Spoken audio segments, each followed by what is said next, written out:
বাংলাদেশে অন্তর্বর্তীকালীন সরকারের রোডম্যাপ ঘোষণার পর জাতীয় নির্বাচনকে ঘিরে দেশের রাজনীতিতে উত্তাপ বাড়ছে।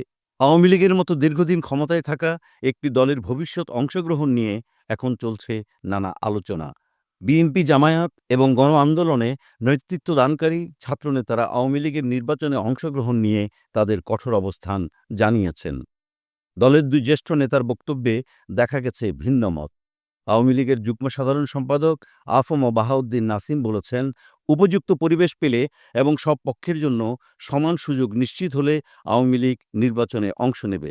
তার মতে একটি অবাধ ও সুষ্ঠু নির্বাচন দেশের জন্য অপরিহার্য এবং আওয়ামী লীগ এ ধরনের নির্বাচনে অংশগ্রহণে সবসময় প্রস্তুত। তবে দলের সভাপতি মণ্ডলীর সদস্য আব্দুর রহমান বলেন, এই অন্তর্বর্তী সরকারের কোনো কার্যক্রমকে আওয়ামী লীগ বৈধতা দিচ্ছে না। তার ভাষায়, নির্বাচনে অংশগ্রহণের বিষয়ে দল এখনো কোনো চূড়ান্ত সিদ্ধান্ত নেয়নি, যা দলের প্রধান শেখ হাসিনা ঠিক করবেন। আওয়ামী লীগের কেন্দ্রীয় নেতারা বর্তমানে এক ধরনের আত্মগোপন অবস্থায় কাটাচ্ছেন। শেখ হাসিনা সহ দলের শীর্ষ নেতারা ছাত্র জনতার গণ আন্দোলনের মুখে দেশ ছেড়ে বিদেশে অবস্থান করছেন। দলের বেশিরভাগ তৃণমূল নেতাও অনিশ্চয়তার মধ্যে দিন কাটাচ্ছেন।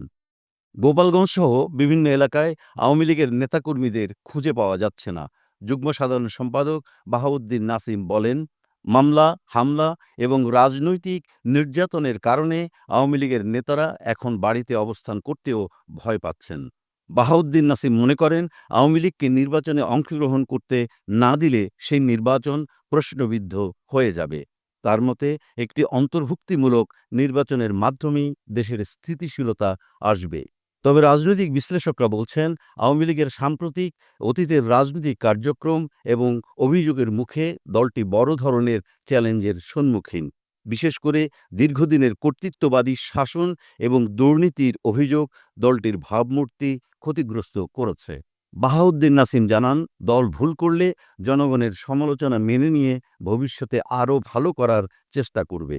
তিনি বলেন, আওয়ামী লীগ খারাপ কাজকে বর্জন করবে এবং জনগণের ম্যান্ডেটকে সর্বদা সম্মান করবে।